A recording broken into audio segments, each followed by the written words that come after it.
जय हिंद मेरे साथियों, अंत्योदय एकेडमी में आपका स्वागत है।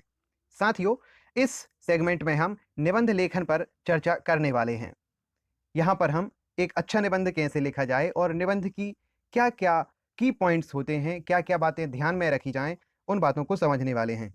और साथ में हम यह भी देखने वाले हैं कि टॉपर्स ने निबंध के संदर्भ में क्या सुझाव दिए हैं। उनने क्या कहा है निबंध लिखने के लिए और निबंध के लिए सावधानियों को बरतने में टिप्स और ट्रिक्स के बारे में। तो आप बने रहिए हमारे साथ और जानिए एक अच्छा निबंध कैसे लिखा जा सकता है। चलिए साथियों, यहाँ पर हम चर्चा करेंगे कि यूपीएससी या स्टेट पीसीएस जो होते हैं वो निबंध क्यों लिखवाना चाहते हैं, साथ ही एक अच्छा निबंध कैसे लिखा जाए, एक अच्छे निबंध में क्या क्या होना चाहिए, उसकी रूपरेखा क्या होनी चाहिए, उसकी रणनीति क्या होनी चाहिए, उसके लिए सामग्री का उपयोग कहाँ से हम कर सकते हैं, निबंध हमको सरल लिखना चाहिए या कठिन विषय का चयन हमको करना चाहिए, साथ ही भूमिका या निष्कर्ष कैसे लिखें, निबंध के बीच का जो मुख्य भाग होता है जिसे मेन बॉडी हम कहते हैं उसे कैसे लिखें, इन सब के बारे में हम यहाँ पर चर्चा करेंगे। और साथ ही जो छात्रों के बड़े-बड़े प्रश्न रहते हैं कि उद्धरण लिखने चाहिए या नहीं लिखने चाहिए, भाषा किस प्रकार लिखनी चाहिए और सरल भाषा का प्रयोग करना चाहिए या कठिन भाषा का प्रयोग करना चाहिए, इस प्रकार के जो बहुत सारे प्रश्न होते हैं उन प्रश्नों को भी हम देखेंगे। और अंत में हम कुछ टिप्स और ट्रिक्स भी देखेंगे जो कि निबंध में बहुत अच्छे मार्क्स दिलाने के लिए हमारे लिए लाभकारी साबित होंगी।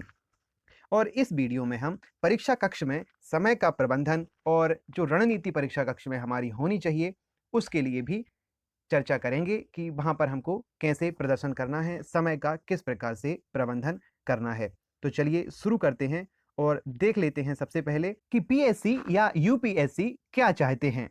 साथियों, सिविल सेवा परीक्षा में हर एक प्रश्न पत्र का कुछ विशिष्ट उद्देश्य होता है।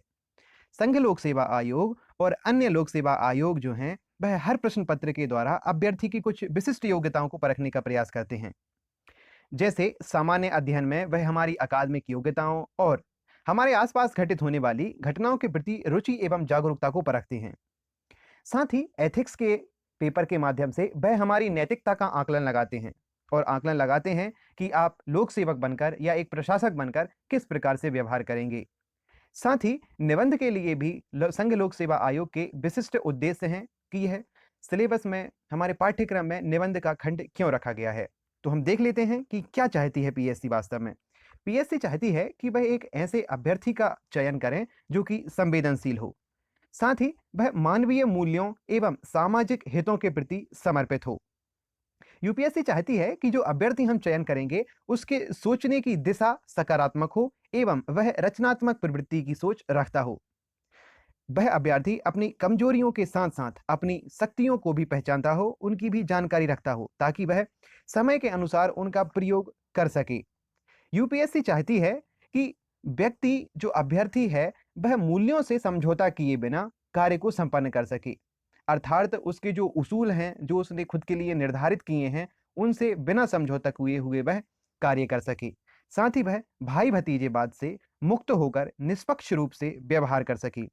इन सभी का आकलन यूपीएससी निबंध के माध्यम से बहुत हद तक कर लेता है, क्योंकि हम जो सोचते हैं जो करते हैं वह हमारी आदतों में झलकता है और लिखने की भी हमारी एक आदत होती है, हमारी सोच होती है। जिस प्रकार हम लिखेंगे वह दर्शाएगा कि हम किस प्रकार सोचते हैं। यह यूपीएससी और पीएससी इस माध्यम से जानना चाहता है। अब चलिए आगे देख लेते हैं कि यूपीएससी ने क्या निर्देश दिए हैं या स्टेट जो पीसीएस हैं उन्हें क्या निर्देश दिए हैं। तो साथियों, जो पीसीएस हैं, जो स्टेट के पीसीएस हैं, लोक सेवा आयोग हैं, जैसे MPPSC, Uttar Pradesh PCS, Bihar PCS, Chhattisgarh PCS आदि, इस प्रकार के कुछ हिंदी माध्यम के जो पीसीएस हैं उन लोगों ने तो विशेष दिशा निर्देश जारी नहीं किए हैं निबंध के लिए, परंतु यूपीएससी ने दिशा निर्देश जारी किए हुए हैं। इसलिए हम यहाँ पर यूपीएससी के निर्देशों का अध्ययन कर रहे हैं, जान रहे हैं कि उन्हें क्या सोचना चाहा है, क्या पूछना चाहा है अभ्यर्थी से। निबंध के प्रश्न पत्र में यूपीएससी लिखित निर्देश देती है कि उम्मीदवार का विषय वस्तु की पकड़, चुने गए विषय के साथ उसकी प्रासंगिकता, रचनात्मक तरीके से उसके सोचने की योग्यता, विचारों को संक्षेप में युक्ति संगत एवं प्रभावी तरीके से प्रस्तुत करने की तरफ परिवीक्षक विशेष ध्यान देंगे। इनका मतलब यह है कि यूपीएससी जो है वह अच्छी तरह से जाने जाने वाले विषय की अच्छी तरह से जिस पर पकड़ हो उसको लिखे जाने के लिए आकर्षित करता है। वह बोलता है कि आप जो विषय लिखने वाले हैं उस पर आपकी अच्छी तरह पकड़ होनी चाहिए, यह वो देखेंगे परीक्षक जो होंगे। लेखन विषय वस्तु के साथ प्रासंगिक हो, जो आप लिख रहे हैं वह जो विषय वस्तु पूछी गई है, जो विषय पूछा गया है उसके साथ रिलेवेंट हो। नहीं तो ऐसा ना हो कि पूछ रहे हैं आतंकवाद के विषय में और आप समझा रहे हैं विज्ञान के विषय में, और जो कि रिलेवेंट नहीं है। विज्ञान और आतंकवाद बहुत हद तक अलग अलग हैं, उसमें तकनीकी संगतता आ सकती है, परंतु आप ऐसा नहीं कि आतंकवाद पूछा है और आप 70 से 75% तक विज्ञान लिख रहे हैं। इस प्रकार नहीं होना चाहिए। यूपीएससी चाहता है कि आपके विचार रचनात्मक हों, अर्थात क्रिएटिविटी आपके अंदर कूट कूट कर भरी हुई हो। आपका जो प्रस्तुतिकरण है, जैसे आप उसको प्रेजेंट कर रहे हैं, वह संक्षिप्त होना चाहिए, अर्थात छोटा होना चाहिए, युक्ति संगत होना चाहिए एवं प्रभावी होना चाहिए। कि चेक करने वाले को यह आकलन लग सके कि आप एक सीरियस कैंडिडेट हैं और आपके अंदर रचनात्मकता भी है और युक्ति संगत और प्रभावी तरीके से प्रदर्शित करने की क्षमता भी है। इस प्रकार के यूपीएससी ने निर्देश दिए हुए हैं। साथियों, इस सीरीज में आगे बढ़ते हैं और हम देख लेते हैं कि निबंध के प्रकार क्या होते हैं। यहां पर हम प्रकारों को पढ़ाने नहीं जा रहे हैं, सिर्फ आपको एक दिशा दे रहे हैं कि निबंध इतने प्रकार के होते हैं। बाकी हम यहां पर यह बताने जा रहे हैं कि निबंध कैसे लिखना है, अच्छा निबंध कैसे लिखना है। तो स्टार्ट करने के लिए यह निबंध के प्रकार आप समझ लें तो आपके मन में, अंतर मन में कॉन्सेप्ट की क्लियरिटी रहेगी। साथियों, निबंध वर्णनात्मक प्रकार के भी होते हैं, जिनका अर्थ है कि उनमें डिस्क्रिप्टिव रूप से हमको प्रस्तुत करना पड़ता है। विचारात्मक होते हैं, अर्थात दार्शनिक रूप पर, जैसे किसी प्रसिद्ध दार्शनिक का कथन दे दिया उस पर आपको लिखना है। इस प्रकार के निबंध जो होते हैं वो विचारात्मक निबंध कहलाते हैं। भावात्मक निबंध, कुछ निबंध भाव पर भी आधारित होते हैं, जैसे नारियों के प्रति संवेदनशीलता, आतंकवाद एक भयावह बुराई। इस प्रकार के जो निबंध हैं वह भावात्मक निबंध के अंतर्गत आते हैं। चलिए आगे चलते हैं और देख लेते हैं कि निबंध की हमको वास्तव में तैयारी कैसे करना है, किस प्रकार हमको निबंध लिखने हैं और अच्छा निबंध हम किस प्रकार लिख सकते हैं। तैयारी कैसे करना है, हमारी रणनीति किस प्रकार होना चाहिए। साथियों, तैयारी आप यदि प्रारंभिक रूप से कर रहे हैं तो सबसे पहले आप पिछले वर्षों के प्रश्नों को जरूर देखें, क्योंकि पिछले वर्षों के प्रश्नों को देखने के बाद आप उस ट्रेंड को समझ पाएंगे जो कि सिविल सेवा परीक्षा में पूछा जा रहा है। उसके अनुसार आप तैयारी करेंगे तो बेहतर रूप से कम समय में अधिक अंक अर्जित कर सकेंगे। इसके लिए आपको सबसे पहले एक नोटबुक बनानी पड़ेगी। इस नोटबुक का प्रयोग कैसे करना है, इस नोटबुक में चुने हुए क्षेत्रों से संबंधित कोई भी यदि आपको अच्छा आलेख मिलता है तो उसे जरूर पढ़ें, और उस आलेख में आपको प्रभावित करने वाले जो विशेष तथ्य, वाक्य, उद्धरण, विश्लेषण आदि जो मिलते हैं उनको आपको इस नोटबुक में लिख लेना है। कई चीजें शब्दशः लिख लेंगे तो भी अच्छा होगा, क्योंकि वो चीजें उसी रूप में आप लिखेंगे तो आपको निश्चित रूप से लाभ मिलेगा। यदि आप कोई समाचार सुन रहे हैं, कोई कविता पढ़ रहे हैं या उपन्यास पढ़ रहे हैं, तब जो विशेष तथ्य आपके सामने आते हैं उन्हें नोटबुक तक जरूर पहुंचाएं। यह नोटबुक में पहुंचाने का अर्थ है कि परीक्षा में उसका उपयोग जरूर करें, क्योंकि यदि आप नोटबुक बनाएंगे तो आपने जो सामग्री एकत्रित की है उसे कभी भी दोहरा सकते हैं, और परीक्षा जब भी करीब होगी यह विशेष रूप से आपके लिए सहायक सिद्ध होगी। आप इस नोटबुक में विषय से संबंधित जो अनुरूप उद्धरण जो आते हैं उनको लिखेंगे। अब बारी आती है देखने की कि किन विषयों की तैयारी करना चाहिए आपको। जैसे एमपीपीएससी ने तो यहाँ पर 2020 का जो नया सिलेबस जारी किया है, इसमें पहले से ही निबंध के टॉपिक दे दिए हैं, जैसे पर्यावरण, विज्ञान, धर्म, आध्यात्म, शिक्षा, आधुनिकीकरण, भूमंडलीकरण, उदारीकरण आदि निबंध दे दिए हैं। साथियों, इन पर तो आप बहुत अच्छे से ही तैयारी कर लें और इन निबंधों को पहले से ही लिख कर रख लें। आगे चलते हैं, देख लेते हैं कि एवरग्रीन जो टॉपिक्स रहते हैं वो कहाँ से पूछे जाते हैं। साथियों, वो टॉपिक सांस्कृतिक मुद्दे हो सकते हैं, धर्म विज्ञान से संबंधित हो सकते हैं, मानवीय मूल्यों से हो सकते हैं, या मूल्यों के लिए उन्मुख जो शिक्षा है उससे संबंधित हो सकते हैं। स्त्रियों से संबंधित बहुत सारे मुद्दे पूछे जाते हैं। लोकतंत्र, न्यायिक सक्रियतावाद आदि पॉलिटी के संबंध में यह पूछ लिए जाते हैं। भ्रष्टाचार, वैश्वीकरण, दार्शनिक विषय भी पूछे जाते हैं। पिछले वर्षों में देखा गया है कि दार्शनिक विषयों की भी प्रमुखता बढ़ी है। आप यदि इन टॉपिक्स को चुनेंगे तो आपके लिए निश्चित रूप से अच्छे मार्क गेनिंग हो सकते हैं ये। साथ ही समसामयिक विषयों से संबंधित निबंध भी आपसे पूछे जाते हैं। समसामयिक विषयों में मुख्यतः योजनाएं, कोई बहुत बड़ी घटना, जैसे कि अभी कोरोना चल रही है, संभवतः इससे प्रश्न बनेगा ही बनेगा, तो आप इस विषय में अच्छी पकड़ रखें। आगे चलते हैं और देख लेते हैं कि परीक्षा कक्ष में आप प्रवेश करेंगे तो उसके बाद आपकी रणनीति क्या होनी चाहिए, किस प्रकार आपको वहां पर प्रदर्शन करना है। तो सबसे पहले बात आती है विषय चुनने की, कि विषय क्या चुने। विषय कठिन चुनना चाहिए या विषय सरल चुनना चाहिए। तो साथियों, आप परीक्षा हाल में जैसे ही पहुंचे, आपके पास प्रश्न पत्र सामने आता है, तो आराम से कुछ मिनटों के लिए विषय का चयन कर लें। कुछ मिनट सोचें और विषय का चयन कर लें। लाजमी है कि तैयारी किए गए क्षेत्र से संबंधित निबंध आने पर उसी विषय से संबंधित आप निबंध लिखेंगे।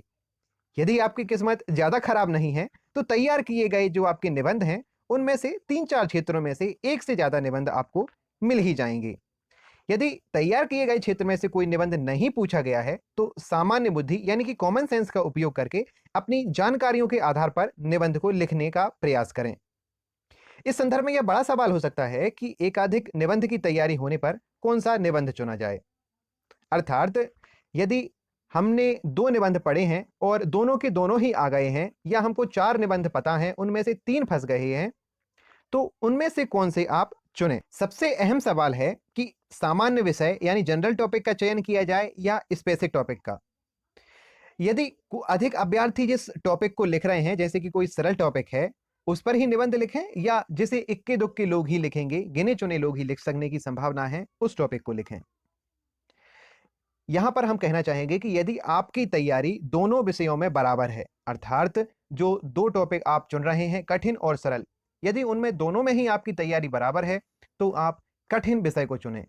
क्योंकि यह लाजमी सी बात है कि जब परीक्षक चेक कर रहा होगा तो उसे कम निबंध जो मिलेंगे उसमें अधिक से अधिक विचार आप प्रदान करेंगे तो उसे अच्छा लगेगा, और लाजमी सी बात है फिर नंबर आपको ज्यादा मिलने की संभावनाएं रहेंगी। लेकिन यदि कठिन टॉपिक जो है उसमें आपके पास जानकारियां कम हैं, आपके पास उसके लिए तर्क कम हैं, तो आप उसका चयन बिल्कुल भी ना करें। क्योंकि जितनी गुणवत्ता से आप सरल टॉपिक को लिख सकते थे, उतनी ही गुणवत्ता से आप कठिन प्रश्न को, कठिन टॉपिक को नहीं लिख पाएंगे। इसलिए आप सरल टॉपिक का चयन करें उस स्थिति में जब आपकी जानकारी कठिन विषय के लिए पर्याप्त ना हो। यह भी पिछले अनुभवों में देखा गया है कि सरल जैसे टॉपिक होते हैं, जैसे नारी का सशक्तिकरण, विज्ञानवाद, इस प्रकार के टॉपिक में सरल से सरल शब्दों में और सरल से सरल सामग्री में लोगों ने लिखा है और अच्छे अंक प्राप्त किए हैं। तो यह डरने की बात नहीं है। साथियों, लिखने से पूर्व आप प्रश्न पत्र के लिए जो आप चुनना चाह रहे हैं, जो सब्जेक्ट आप चुनना चाह रहे हैं, उसके लिए रूपरेखा पहले से तैयार कर लें। रूपरेखा से मतलब एक ऐसा खाका जिसके अनुरूप आप निबंध को लिखेंगे, जिसमें आप मोटे-मोटे बिंदुओं को, जो आपके मस्तिष्क में विचार आ रहे हैं, उनको लिखते जाएं, और लिखते समय जो विचार आएंगे उनको भी उस जगह में आप लिख सकें, ताकि सटीक समय में सटीक जगह पर आप उसका उपयोग कर सकें। साथियों, अब आगे बढ़ते हैं निबंध लिखने के लिए। तो निबंध लिखने के लिए सबसे पहले आपके पास आता है कि भूमिका किस प्रकार लिखी जाए। साथियों, भूमिका जिज्ञासा का विषय होती है। भूमिका जब स्टार्ट होती है तो यह सबसे पहला प्रभाव छोड़ती है परीक्षक के ऊपर कि आप किस तरह सोचते हैं। प्रस्तावना यानी भूमिका का मुख्य कार्य परीक्षक के मन में जिज्ञासा पैदा करना होता है और विषय का परिचय कराना भी होता है। भूमिका में लिखना क्या है उसके बारे में हम देखते हैं। निबंध में जो हमें लिखना है उसका संकेत भूमिका में हम दे सकते हैं। साथ ही विषय का बृहद दृष्टिकोण भी प्रदान कर सकते हैं। अन्य तरीका यह भी है कि जो टॉपिक हमको दिया गया है, जो विषय दिया गया है, उसकी व्याख्या करें या उसका सरलीकरण करते हुए उसको लिखें। यानी आप एक सरलीकरण का उपयोग करते हुए उसके जो शब्द हैं उनके विच्छेद करते हुए उनका अर्थ स्पष्ट करते हुए भूमिका को लिखें। यदि ऐसा नहीं करने चाहते हैं तो आप ऐतिहासिक पृष्ठभूमि भी लिख सकते हैं उसी टॉपिक की, या प्रस्तावना यथार्थपरक या नाटकीय भी हो सकती है। इस तरह बातें करने से आपको समझ में नहीं आएगा। तो चलिए देख लेते हैं उदाहरण के साथ कि किस प्रकार हम इनको कर सकते हैं। तो सबसे पहले हम देख लेते हैं, विषय हमने लिया है विज्ञान और धर्म। इसके ऊपर उदाहरण पहले हम देखते हैं प्रस्तावना का प्रारूप, जो कि क्या बताना है उसका प्रस्तुतिकरण करते हुए हम यहाँ पर प्रारंभ करेंगे। तो विज्ञान और धर्म के लिए हम इसको देख रहे हैं। तो हम यहाँ पर लिख सकते हैं प्रस्तुतिकरण करते हुए कि हम आगे क्या बताने वाले हैं उस निबंध में, उस प्रकार की यह प्रस्तावना यहाँ पर प्रस्तुत हम कर रहे हैं। मानव और समाज के कल्याण, अर्थ, धर्म और विज्ञान की भूमिका पूर्णता एवं सहभागिता की है। मगर मानव सभ्यता के इतिहास में कई बार धर्म और विज्ञान दोनों की गलत व्याख्याएं होती रहती हैं। फलतः इससे अनेक बार सामाजिक निहितार्थ के ऊपर बहुत कठोराघात हुआ है। इसलिए मानव सभ्यता के सम्मुख खड़े इन ज्वलंत प्रश्नों से हमें टकराना ही होगा कि आखिर विज्ञान क्या है, लेबोरेटरी से बाहर की दुनिया में उसका क्या संबंध है, इसके सकारात्मक और नकारात्मक आयाम क्या हैं, इसकी तरह धर्म क्या है, इतिहास में अनेक बार धर्म पर हमले क्यों हुए हैं, आदि आदि। इस प्रकार से आप इसमें लिख सकते हैं, इस प्रकार की प्रस्तावना के ड्राफ्ट में। अगला उदाहरण देख लेते हैं। अगला उदाहरण हमारा नाटकीय प्रारंभ के ऊपर है कि प्रस्तावना आप जो प्रारंभ करने जा रहे हैं उसे नाटकीय रूप से किस प्रकार प्रारंभ किया जा सकता है। तो हम इसमें लिखेंगे, राजनीति विज्ञान में विज्ञान शब्द क्यों लगा है। भला राजनीति और विज्ञान का कोई नाता हो सकता है? हाँ, क्यों नहीं हो सकता? नहीं, अगर ऐसा होने लगे तो कल साहित्य शब्द के आगे भी विज्ञान लगती देर ना लगेगी। साहित्य में विज्ञान लग भी जाए तो आखिर क्या दिक्कत है? क्या कबीर एक वैज्ञानिक नहीं थे? नहीं, वैज्ञानिक बनने के लिए तो फिजिक्स केमिस्ट्री पढ़ना पड़ता है, लेबोरेटरी जाना पड़ता है। कबीर तो अनपढ़ थे, वे वैज्ञानिक कैसे हुए? इस प्रकार का प्रारंभ भी आप नाटकीय रूप से कर सकते हैं। यह प्रस्तावना के लिए था। अगला उदाहरण देख लेते हैं। अगले उदाहरण में हम उद्धरण के साथ शुरुआत करना बता रहे हैं। इसमें आप लिख सकते हैं, उद्धरण अर्थात स्टेटमेंट, किसी के स्टेटमेंट से प्रारंभ करना। पिछली सदी के महान वैज्ञानिक अल्बर्ट आइंस्टीन ने कहा था कि धर्म के बिना विज्ञान और विज्ञान के बिना धर्म अधूरा है। वस्तुतः धर्म और विज्ञान में आपसी सहभागिता है और पूरकता भी है। इनको अलग करने या विरोधी बनाने की कोशिश भी मानवीय हितों के विरोध में ही होगी। इस प्रकार से भी आप किसी उद्धरण से प्रस्तावना की शुरुआत कर सकते हैं। चलिए एक और उदाहरण देख लेते हैं उद्धरण के ही हिसाब से कि आप किस प्रकार उद्धरण दे सकते थे। यह पद्य के लिए उदाहरण है, वह जो था वह गद्यात्मक स्टेटमेंट के लिए था। वस्तुतः हमारी शिक्षा पद्धति ऐसी है जहां हम विज्ञान तो पढ़ा लेते हैं मगर वैज्ञानिक मानसिकता पैदा नहीं कर पाते। इसलिए अनेक बार बड़े बड़े सॉफ्टवेयर स्पेशलिस्ट कॉम्प्लेक्स प्रोग्रामिंग तो कर लेते हैं मगर बिल्ली के रास्ता काटते ही सारे दिन घर पर भी बैठे रहते हैं। इसी तरह बड़े बड़े कार्डियोलॉजिस्ट दिल का परफेक्ट पड़ताल भी कर लेते हैं मगर दहेज मांगने से नहीं हिचकते। वह अपनी धर्मपत्नी को भी मारने पीटने लगते हैं। कहा जाता है कि पढ़ने के साथ साथ करना भी जरूरी है। सैकड़ों वर्ष पहले कबीर ने ही लिखा था कि पोथी पढ़ी पढ़ी जग मुआ, पंडित भया न कोय, ढाई आखर प्रेम के, पढ़े सो पंडित होई। इस प्रकार भी आप किसी भी निबंध को प्रारंभ कर सकते हैं। यह हमने विज्ञान और धर्म के विषय में बताया। यदि कोई अन्य विषय आता है और यदि आपको इस प्रकार के स्टेटमेंट याद रहते हैं तो आप उनका उपयोग कर सकते हैं। चलिए आगे चलते हैं और देख लेते हैं कि मुख्य भाग किस प्रकार लिखा जाए, किस प्रकार हम निबंध की मेन बॉडी को लिखें। सबसे पहले हमें रूपरेखा तैयार कर लेनी है। इसके बारे में हम पहले भी चर्चा कर चुके हैं कि रूपरेखा अर्थात एक खाका जो कि हम निबंध में उकेरने वाले हैं। निबंध के टॉपिक को चयन कर लेने के बाद आप निबंध के विस्तार को समझें कि उसकी सीमाएं क्या हैं, अर्थात वह राष्ट्र के स्तर पर है, विश्व के स्तर पर है, मानव समाज के स्तर तक है, किस स्तर तक है, उसके विस्तार को समझें और विभिन्न आयामों पर लिखने की कोशिश करें। यहाँ आयामों से मतलब विभिन्न विचारधाराएं भी हैं और ज्ञान के क्षेत्र भी हैं, जैसे कि यह टॉपिक जिस टॉपिक को पूछा गया है वह क्या है, क्यों है, किस लिए है, किस प्रकार लोगों को प्रभावित करता है, आदि आदि विषय के अनुरूप जो आयाम हैं उनको आप सूचित करें और उनको लिखने का प्रयत्न करें। सूचनाओं को देने के लिए आप निबंध में किसी के कथन को लिख सकते हैं, सूचकांक को लिख सकते हैं, या जो सरकारी रिपोर्ट होती हैं या बड़े बड़े आयोगों की जो रिपोर्ट होती हैं उनको भी संदर्भ के रूप में ले सकते हैं। मुख्य भाग में आप विषय की सकारात्मक एवं नकारात्मक पक्ष का मूल्यांकन भी करें। एक अच्छा निबंध वही होता है जो सभी आयामों को समेटे हुए हो। इस प्रकार आप मुख्य भाग को लिख सकते हैं। अब बात आती है कि उपसंहार को किस प्रकार लिखें, अर्थात जो लास्ट की बॉडी है उसे आप किस प्रकार लिख सकेंगे। तो साथियों, उपसंहार आपके तुड़ीर का आखिरी तीर है जो कि आपको बहुत अच्छे अंक दिला सकता है। यह आखिरी अवयव ही होता है जो परीक्षक पर अच्छा प्रभाव छोड़ता है। वह कहा जाता है कि अंत भला तो सब भला। यदि आप उपसंहार बहुत अच्छा लिखेंगे तो निश्चित रूप से अच्छे अंक आपको परीक्षक से प्राप्त होंगे। साथियों, जिज्ञासा भूमिका का मूल बिंदु होता है और इस जिज्ञासा का उपयुक्त समाधान उपसंहार के आते आते हो जाना चाहिए। उपसंहार में आपको विचारों को कम से कम शब्दों में व्यक्त करना होता है। जो समस्त विचार आपने निबंध में लिखे हैं उनको बहुत बहुत कम शब्दों में व्यक्त करना होता है। उपसंहार की दिशा भविष्योन्मुखी होनी चाहिए। इसका मतलब है कि उपसंहार में भविष्य की राह भी दिखनी चाहिए और आशा और सपनों की भाषा भी उपसंहार में होनी चाहिए। उपसंहार निष्कर्ष देने की प्रक्रिया है, इसलिए इसमें कोई नया मुद्दा नहीं लिखना चाहिए, बल्कि जो समस्त मुद्दे आपने ऊपर लिखे हुए हैं उनका समाधान उपसंहार में दिखना चाहिए। इस प्रकार आप एक अच्छा उपसंहार लिख सकते थे। उपसंहार के यदि हम कुछ उदाहरण देख लेते हैं, क्योंकि हमने जो बातें अभी आदर्श रूप में वहां पर की हैं, जो व्याख्यान हमने अभी यहां पर देखे हैं, उनको उत्तर पुस्तिका में किस प्रकार से उकेरना है उनकी झलक एक बार देख लेते हैं। तो यहाँ पर विषय हम देख लें कि वैश्वीकरण एवं भारतीय संस्कृति पर इसका प्रभाव क्या है, इसका हम उदाहरण देखते हैं। तो आप लिख सकते हैं कि इकबाल ने लिखा है, यहाँ पर हम पद्य का प्रयोग कर रहे हैं। इकबाल ने लिखा है कि यूनान मिस्र रोमा सब मिट गए जहां से, कुछ बात है कि हस्ती मिटती नहीं हमारी। यहाँ पर हम बता रहे हैं कि वैश्वीकरण हो रहा है, भारतीय संस्कृति इस पर डटी हुई है। वस्तुतः भारतीय संस्कृति एक सामाजिक संस्कृति है, अर्थात तमाम तरह के विरोधाभासों को लेकर चलने की क्षमता से युक्त है।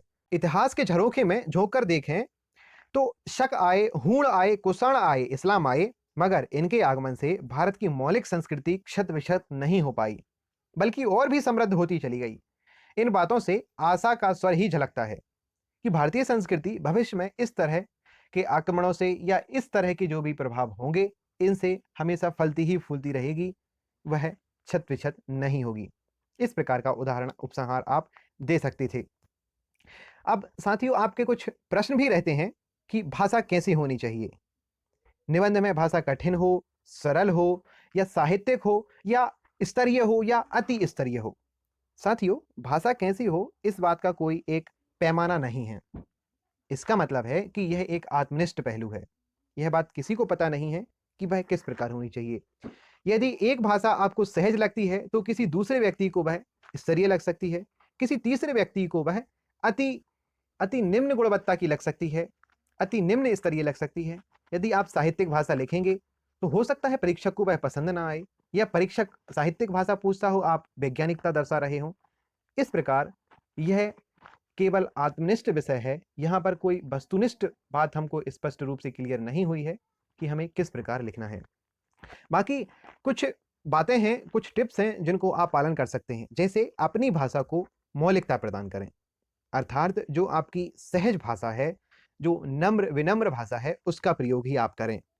आपकी भाषा प्रवाहमय होनी चाहिए। इसका मतलब है कि आपकी भाषा आपके लेखन को पढ़ते समय किसी भी प्रकार की बोरियत महसूस नहीं होनी चाहिए और थकावट भी महसूस नहीं होनी चाहिए। कोशिश करें कि तत्समपरक शब्दों के कृत्रिम प्रयोग से बचें। जो सहज प्रयोग हो रहा है उसकी दिक्कत नहीं है, जबरदस्ती उसका प्रयोग ना करें। छोटे एवं संयुक्त वाक्यों का प्रयोग करें। छोटे वाक्य अधिक प्रभावी होते हैं। उसके साथ यदि संयुक्त वाक्य को भी लिखा जाए, जो कि एक प्रवाहमय तरीके से यदि लिखे जाते हैं, तो बहुत अच्छे होते हैं, क्योंकि वास्तविक प्रवाह संयुक्त वाक्यों से ही बनता है। साथियों, क्या अच्छी राइटिंग मायने रखती है?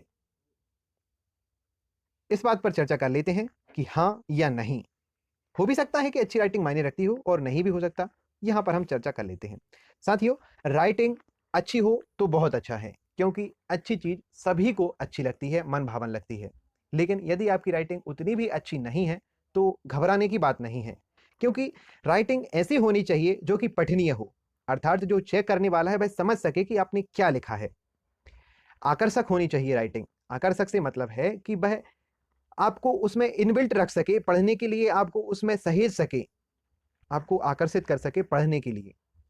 साथ ही यदि आप अंडरलाइन करेंगे मुख्य विषयों पर तो आपकी राइटिंग स्किल्स वहां पर झलकेंगी और परीक्षक को अच्छा लगेगा। और परीक्षक को अच्छा लगा, इसका मतलब अंक अधिक मिले। साथियों, यह बात भी पूछी जाती है कि उद्धरण एवं पद्यों का प्रयोग करना चाहिए या नहीं करना चाहिए, या करना चाहिए तो किस स्तर तक करना चाहिए, और नहीं करना चाहिए तो क्यों नहीं करना चाहिए। साथियों, मौलिकता और प्रवाह के साथ किए जाने वाला कोई भी लेखन जायज है, और कोई भी कृत्रिम कोशिश जो कि बनावटी होती है वह नाजायज है। इसका मतलब यह है कि प्रवाह यदि बन रहा है और आपको कोई भी चीज़ लिखनी हो, कोई भी बात तथ्य डालना हो, तो वह बहुत अच्छा है। और यदि आप जबरदस्ती लेकर उसको ठुसेरने का प्रयास कर रहे हैं तो वह गलत है। उदाहरण ऐसे होने चाहिए जो कि स्वाभाविक रूप से वहां पर विषय से संबद्ध हों, वहां पर कोई भी प्रकार की जबरदस्ती ना हो, और रिलेवेंट उदाहरण ही आपको वहां पर लिखनी चाहिए। साथियों, अब बात कर लेते हैं उन टिप्स और ट्रिक्स की जो कि टॉपर्स के द्वारा सुझाई गई हैं और उन्हीं के द्वारा निर्देशित हैं, और या फिर कहें कि इस वीडियो का जो सारांश है, क्योंकि जो भी तथ्य, जो भी बातें हमने यहाँ पर कही हैं, वह सबूत के आधार पर, निर्देशों के आधार पर और अनुभवों के आधार पर ही कही हुई हैं। तो आइए देख लेते हैं कि क्या टिप्स ट्रिक्स सुझाए हुए हैं टॉपर्स के द्वारा। टॉपर कहते हैं कि निबंध आपके मूल्य तथा आपके व्यक्तित्व की परीक्षा है। आपको निबंध लिखते समय स्वयं को एक जिम्मेदार प्रशासक समझना चाहिए। सांकेतिक नोट्स बनाने की शैली का उपयोग करें। सांकेतिक नोट्स अर्थात आप नोटबुक जो बनाएंगे उसमें संकेत रूप में लिखें। अपनी रुचि एवं पृष्ठभूमि के अनुरूप क्षेत्रों का चयन करें। पृष्ठभूमि अर्थात आपने ग्रेजुएशन, पोस्ट ग्रेजुएशन जिस विषय से की है, जिन पर आपकी नेचुरल पकड़ है, उन क्षेत्रों का चयन करें। विषय विशिष्ट पर निबंध लिखना एक अंधभक्ति के समान है। इसका मतलब यह है कि आप हमेशा ही कठिन विषय को चयन करें, यह गलत है, क्योंकि कठिन विषय आपको पता ही नहीं है और उस पर लिखे जा रहे हैं, तो वह गलत है। सोचने और लिखने की रणनीति का प्रयोग करें। इसका मतलब है कि आप जो खाका तैयार करेंगे, जो रूपरेखा निबंध की रफ में तैयार करेंगे, उस पर पहले जितना आपके मन में विचार आ रहे हों उनको लिख लें और उसके बाद उत्तर को लिखना चालू करें। बीच बीच में आपके पास जहां पर भी विचार आते हैं उन्हें वहां पर लिखते जाएं, ताकि एक अच्छा निबंध लिख सकें। समग्रतावादी दृष्टिकोण का पालन करें। इसका मतलब है कि होलिस्टिक रहें। निबंध आपके व्यक्तित्व का परीक्षण है, इसलिए होलिस्टिक रहें। आगे आप देखें कि लेफ्ट राइट का चक्कर छोड़कर मानव मूल्यों पर लिखें। इनका मतलब है कि वामपंथी और दक्षिणपंथी को छोड़कर आप जो मानव के मूल्य हैं उन पर लिखें तो अच्छा होगा। युक्ति संगत तार्किक विश्लेषण प्रदान करें। पूछे गए निबंध की वास्तविक अपेक्षाओं को पहले समझें। क्रमबद्ध लेखन करते हुए बहुआयामी समाधान प्रस्तुत करें। भूमिका और उपसंहार को पहले ही रफ में लिख लें ताकि कोई त्रुटि ना हो सके। निबंध यथार्थ से आदर्श तक की यात्रा होनी चाहिए। भूमिका का मूल बिंदु जिज्ञासा है और आगे तक जिज्ञासाओं का समाधान हो जाना चाहिए। भाषा मौलिक होनी चाहिए, ऐसा लगे कि आप परीक्षक से बात कर रहे हैं। मुहावरे एवं लोकोक्तियों का प्रयोग करें। विराम चिन्हों का यथासंभव प्रयोग करें। अंडरलाइन करें तथा स्वच्छ लिखें। प्रवाह में उद्धरण एवं पदों का प्रयोग आप कर सकते हैं यदि वह सहज रूप से आपके अंतर्मन में आते हैं तो, और वह विषय से रिलेवेंट हो तभी उनको लिखें। साथियों, आप उपसंहार में नया मुद्दा ना लिखें, बल्कि जो मुद्दे पहले लिखे हुए हैं उनको ही समाधान के रूप में प्रस्तुत करें। उपसंहार की दिशा भविष्योन्मुखी होनी चाहिए और स्वप्नशील तथा आशा से लबालब होनी चाहिए। इस प्रकार लिखा गया उपसंहार परीक्षक के मंतरमन में एक अच्छी छवि एवं अच्छा भाव लाता है, जो कि आपको नंबरों के रूप में प्राप्त होता है। इस प्रकार से आप यदि निबंध को लिखेंगे, इस रणनीति का पालन करते हुए निबंध लिखेंगे, तो निश्चित तौर पर बहुत अच्छे अंक पाएंगे। आपको यह वीडियो अच्छा लगा हो तो इसे लाइक, शेयर और सब्सक्राइब जरूर करें। वीडियो देखने के लिए धन्यवाद। जय हिंद, जय भारत।